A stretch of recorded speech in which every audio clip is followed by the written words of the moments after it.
La Desterrada, una radio dedicada a difundir cultura.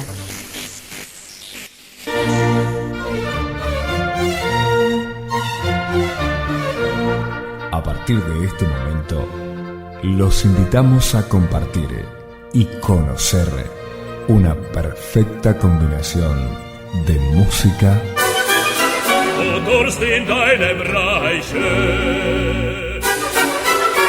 letras,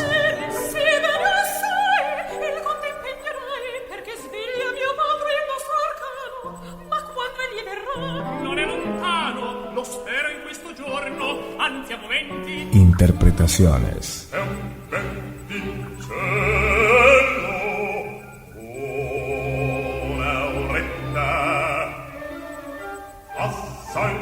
Sonidos que viajan por el aire. Operaire. La excelencia de un estilo.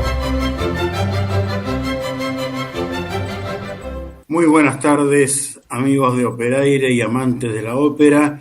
¿Cómo estás, Luciana? Hola, buenas tardes. ¿Todo lindo? Todo lindo, está lindo hoy también, ¿eh? ¿Cuánto más de invierno tendremos? Hoy es un día hermoso, che. Ay, Recién se está poniendo el sol, yo veo acá que el sol todavía me da un poquito.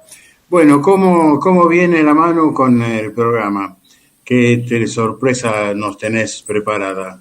No, hoy solamente algo como para comer un viernes a la tarde-noche, tranquilo. Te malacostumbraste. Sí, bueno, te cuento. Yo tengo preparadas dos cosas. Una es un fragmento de una ópera de Philip Glass que se llama Akenatón y que es una ópera fantástica. A mí me encanta, es minimalista. Él empieza con otra ópera que se llama Einstein in the Beach, que es una ópera sobre protesta contra las armas nucleares, y luego hace Akenatón y después hizo muchas óperas más. Pero para que lo tengan claro, preparé un speech, gracias a mi amiga que lee también la computadora, como para hacer una presentación de Philip Glass y luego escuchar unos aproximadamente 20 minutos de esta maravillosa ópera que a mí me encanta, que es minimalista y que es Akenatón. Así que cuando quieras, Fernando, arrancamos con el speech número 1 y luego seguido Akenatón.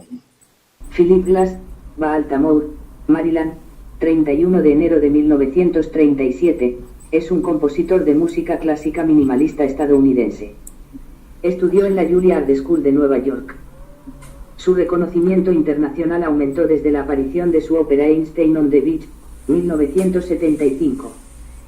Prolífico compositor, ha trabajado en diversos ámbitos como la ópera, la música orquestal, la música de cámara o el cine. Trabaja habitualmente con el Philip Glass Ensemble. Ha colaborado con Paul Simon, Linda Ronstadt, Yo-Yo Ma, Doris Lessing y Robert Wilson. A los 15 años comenzó un curso acelerado en la Universidad de Chicago donde estudió matemáticas y filosofía. A los 19 años obtuvo su diploma y entró a la Juilliard School de Nueva York donde tuvo como profesora Darius Milhaud y empezó a tocar casi exclusivamente el piano. Dada su insatisfacción, desde 1963 hasta 1965 partió a estudiar a París, con Nadia Boulanger, en el Conservatorio Americano de Fontainebleau el análisis de composiciones de Johann Sebastian Bach, el clave bien temperado, Mozart, los conciertos para piano, a Wagner y Beethoven. Glass descubre asimismo el serialismo de Pierre Boulez, pero afirmó que no le produjo ninguna emoción. Este periodo en París le sirvió para descubrir el teatro de Jean-Louis Barrault en el Odéon así como la Nouvelle Vague francesa. Encuentro con el budismo. Tras estudiar con Nadia Boulanger y trabajar estrechamente con Ravi Shankar en Francia, Glass viajó en 1966 al norte de la India, principalmente por razones religiosas, donde entró en contacto con los refugiados tibetanos. Se hizo budista y conocería al Dalai Lama en 1972 así como al poeta Allen Ginsberg, quien es un gran defensor de la causa tibetana. Fue su trabajo con Ravi Shankar y su percepción del ritmo aditivo en la música india, lo que le condujo a su singular estilo. Cuando volvió a Nueva York en 1967, renunció a todas sus composiciones anteriores al estilo de Darius Milhaud y de Eran Copeland y empezó a escribir piezas austeras basadas en ritmos aditivos y con un sentido del tempo influido por Samuel Beckett, cuyo trabajo descubrió componiendo para obras de teatro experimentales. En busca de un estilo propio. El poco aprecio que siente hacia los intérpretes y los espacios tradicionales lo llevan a formar su propio grupo musical, el Philip Glass Ensemble, con el que empieza a tocar principalmente en galerías de arte y en otros ambientes de la cultura underground.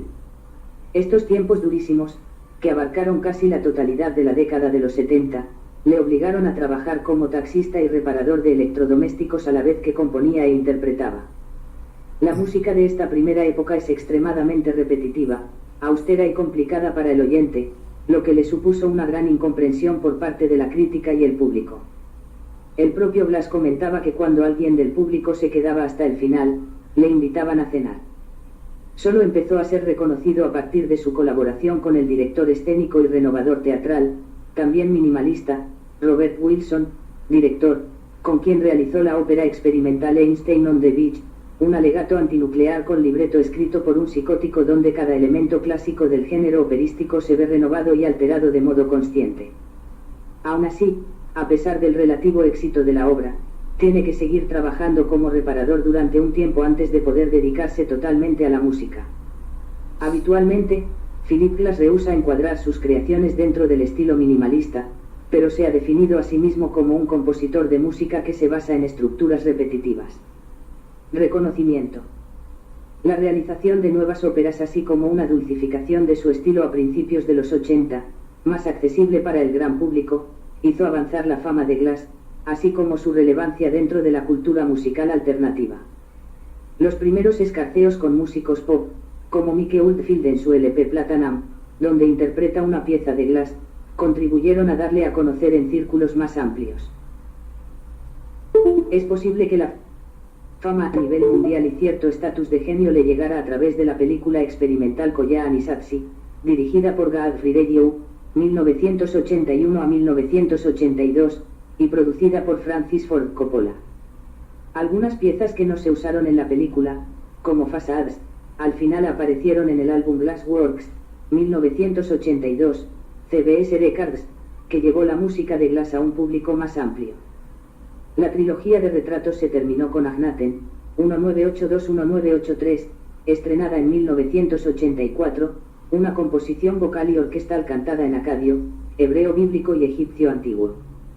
Además, esta ópera presentaba a un actor recitando antiguos textos egipcios en el idioma del público. Glass colaboró de nuevo con Robert Wilson en otra ópera, The Civil Wars, 1983, estrenada en 1984, que también funcionó como la parte final, la sección de Roma, de la obra épica de Wilson del mismo nombre, originalmente planeada para un festival artístico internacional que acompañaría a los Juegos Olímpicos en Los Ángeles. 1. Glass también compuso una obra muy prestigiosa para coro y orquesta para la inauguración de los Juegos, The Olympian. Lighting of the Torch and Closing. El estreno de The Civil Wars en Los Ángeles nunca tuvo lugar y la ópera al final se estrenó en la Ópera de Roma. La ópera de Glass y Wilson incluye música puesta a textos latinos del dramaturgo del siglo I, Séneca, y alusiones a música de Giuseppe Verdi y de la Guerra Civil Americana, presentando a figuras del siglo XIX Giuseppe Garibaldi y Roberte. Lee como personajes. A pesar de su fama, su reconocimiento como compositor no es unánime. Algunos melómanos e incluso varios compositores contemporáneos suyos tales como Ned Rorem o Milton Babbitt, cuestionan su obra por falta de rigor y consideran su música empalagosa y superficial. Otras obras vocales de los años 80 fueron dos conjuntos de canciones, Three Songs for Chorus, 1984, sobre poemas de Leonard Cohen, Octavio Paz y Raymond Lavesque, y un ciclo de canciones iniciado por CBS Masterworks Records. Songs from Liquid Days, 1985, con textos de letristas como David Byrne, Paul Simon, en que el cuarteto Kronos aparece con un papel destacado, como en Mishima. Glass también continuó con su serie de óperas con adaptaciones de textos literarios como The Yuna Partri, una ópera en colaboración con el compositor Robert Moran, 1984, La caída de la casa Usher de Edgar Allan Poe, 1987, y también trabajó con la novelista Doris Lessing en la ópera The Making of the Representative for Planet 8, 198586, e interpretada por la Houston Grand Opera y la Ópera Nacional Inglesa en 1988. Durante el resto de los años 80 siguió produciendo música en solitario y con su grupo, pero no escatimó en colaboraciones con otros músicos, tanto pop como minoritarios o de otras culturas, y en la realización de música de cine. Desde entonces y hasta la actualidad, Glass ha orquestado algunas partes instrumentales de los discos de David Bowie, Lou y Heroes, Lou Symphony y Heroes Symphony, así como muchas películas. El biopic dirigido por Errol Morris, A Brief History of Time, basado en el libro divulgativo de física de Stephen Hawking. Mishima, de Paul Sireida Rokundan, de Martin Scorsese. Consagración. A finales de los años 80 y principios de los 90, los proyectos de Glass incluyeron 2 encargos de ópera muy prestigiosos, basados en la vida de 2 exploradores: Cristóbal Colón, de Voyage, 1990, encargo de la Metropolitan Opera, con un libreto de David Henry Hwang, y Vasco da Gama, Wouter Ivan, 1991, una colaboración con Robert Wilson y compuesta para la inauguración de la Expo 98. Ya en los años 90 Philip Glass adquirió fama universal. Su música durante todo este periodo se ha alejado cada vez más del minimalismo y de sus planteamientos personales iniciales para llegar a posturas más comerciales y llenas de clichés glassianos, como sus característicos arpegios o transiciones tonales. Ya a inicios del siglo XX y su música ha continuado siendo motivo de admiración y crítica. Entre sus principales obras se encuentran su séptima sinfonía, Tolteca, inspirada en la música de los pueblos originarios de México. Su octava sinfonía, llena de variaciones melódicas y armónicas. Y la ópera sobre la guerra civil estadounidense Appomattox. Controversia. En Brasil, Glass ha recibido críticas de los defensores del medio ambiente debido a lo que llaman su insensatez en escribir la música Itaipu, 1989, en la cual, usando orquesta sinfónica y coro, el compositor elogió el gran proyecto hidroeléctrico construido por los militares brasileños durante la dictadura. En esa época los militares prohibían protestas contra la construcción de la presa. El embalse que se creó, destruyó para siempre inmensas áreas de flora tropical y ahogó los saltos del Guairá, hasta entonces la cascada más grande del mundo. He flies who flies. This king flies away from you, immortal. He is not of the earth. He is of the sky. He flaps his wings like a zerret bird. He goes to the sky. He goes to the sky. On the wind. On the wind.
Operaire, gente que hace ópera hablando de ópera. Bueno, muy bien. Sí, indudablemente Phil Glass fue un compositor bastante discutido.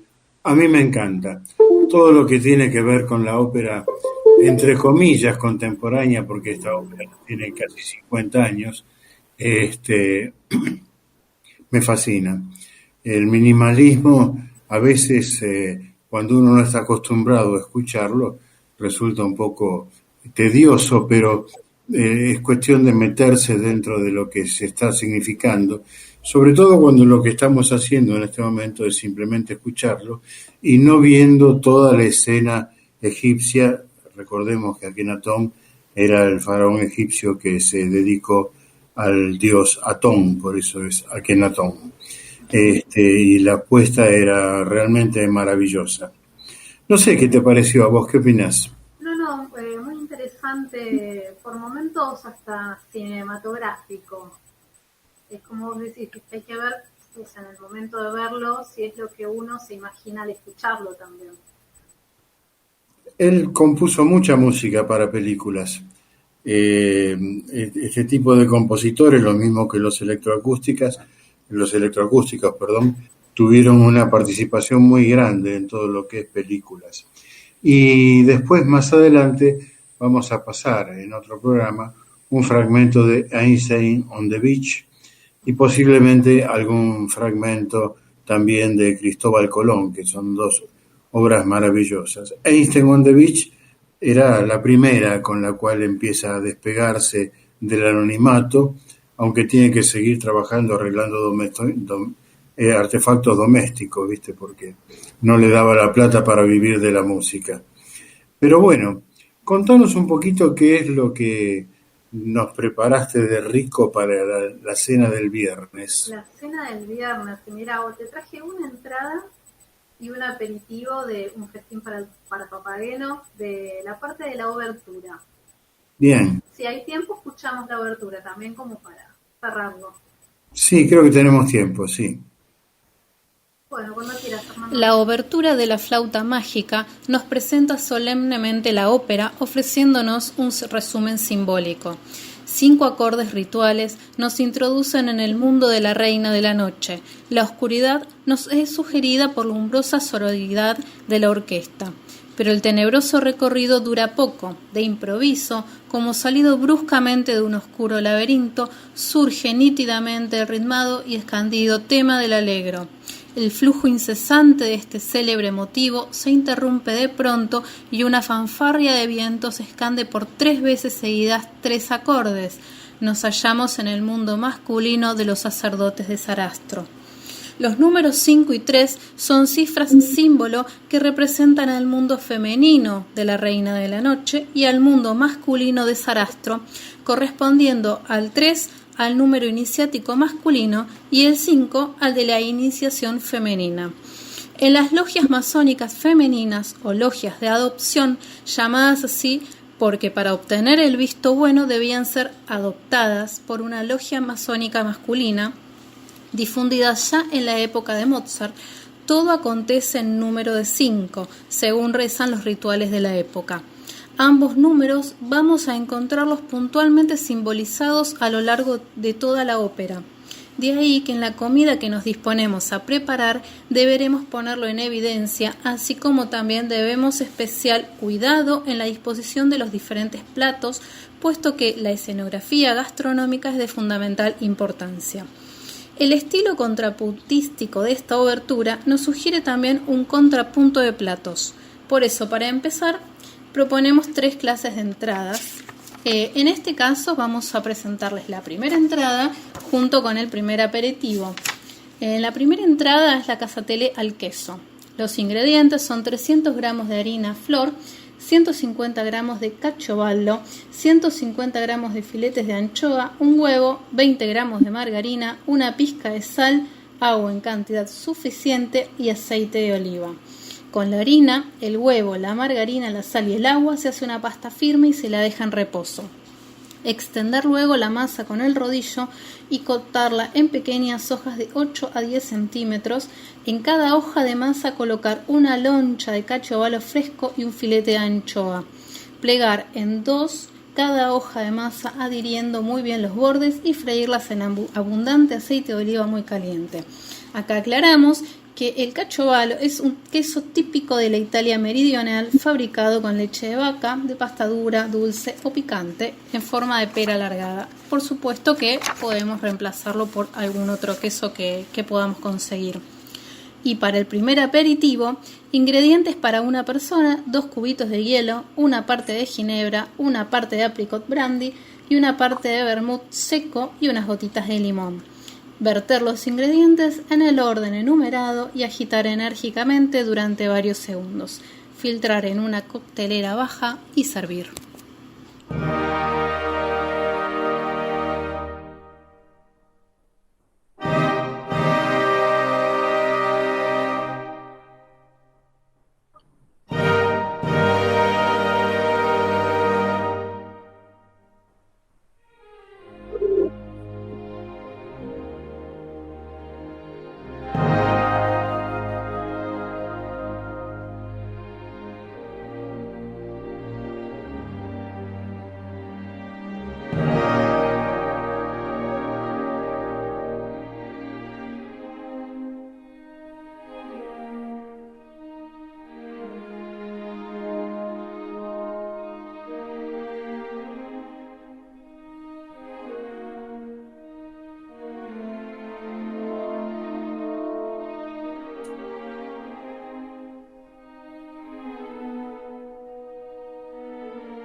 Operaire, simplemente ópera. Bueno, como siempre, excelentes tus comentarios y muy buena la elección de la obertura de esta flauta mágica, ópera que amo profundamente y que tuve oportunidad de hacer en varias oportunidades. Bueno, te cuento que ya está en todas las redes el anticipo del programa sobre la ópera en Mar del Plata, donde contamos con la presencia de María José Dulín, de Fernando Santiago, de Pablo González Aguilar, de Héctor Soria, el director musical, y que creo que va a ser un excelente programa por todo el material que nos han facilitado. Creo que es muy interesante lo que ellos desarrollaron en Mar del Plata y es un trabajo realmente notable. Así que los invito a todos a que no se pierdan el programa. Por lo que vi hasta ahora, del anticipo hubo más de 45 compartidas. Así que se ve que ya está difundido en muchísimas partes y se ve que también Pablo González Aguilar lo compartió con muchísima gente. Es notable la cantidad de veces que está compartido. Te cuento, yo tenía también un fragmento de Carmen, pero no creo que nos dé el tiempo para pasarlo. Es la famosa aria de las cartas, con Verónica Canavés, Oriana Favaro y María Luján Mirabelli, en una versión de Carmen que hicimos con la dirección de Roberto Lubini en el Teatro Avenida, hace ya unos cuantos años.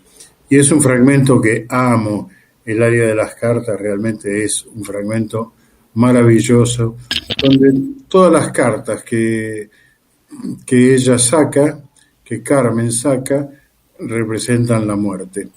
Es un fragmento bellísimo. No creo que tengamos tiempo de pasarlo hoy, así que lo vamos a pasar para el próximo programa, porque estamos el doble de tiempo más o menos, así que mejor la próxima y lo disfrutamos completo. Bueno, y tengo otra para la próxima también, que fue motivo de grandes controversias y que es Bomarzo, de Ginastera, un Ginastera poco conocido. Yo tuve oportunidad de verla y tuve oportunidad de conseguir la grabación, la única grabación que se hizo de Bomarzo con Salvador Novoa. Así que por ahí tenemos un fragmento también de esa obra que para mí es maravillosa y es un Ginastera que no tiene nada que ver con El Rancho Abandonado ni con otras composiciones de él. Es una composición muy moderna, también del estilo de Beati Cenci y de Don Rodrigo, otra ópera que tuve oportunidad de ver y que lamentablemente no se volvió a dar nunca, porque son óperas costosísimas, pero que se estrenó en el Colón. El Bomarzo acá fue prohibido por el bestia que en ese momento teníamos de presidente, que era Onganía, así que hubo que estrenarla en Estados Unidos y la grabación se hizo en Estados Unidos. Hay un libro muy interesante, del cual a lo mejor también junto con este fragmento de la ópera que pasaremos, podremos leer, que se llama El Affaire Bomarzo, y que narra toda la historia de cómo este espécimen llamado Onganía, a quien le debemos mucha, a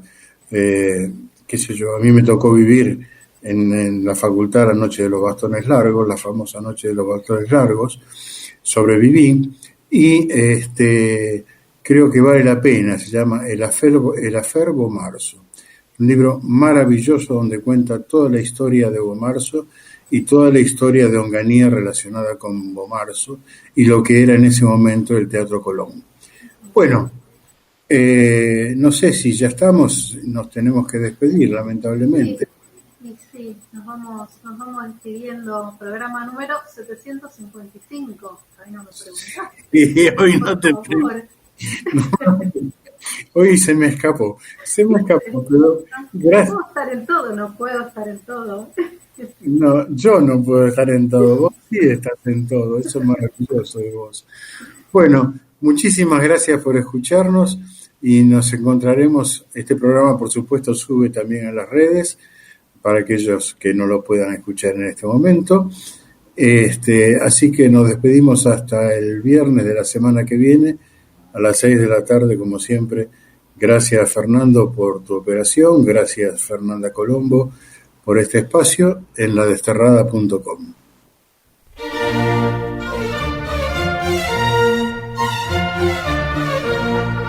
Hasta aquí tuvimos el agrado de compartir Operaire, la excelencia de un estilo.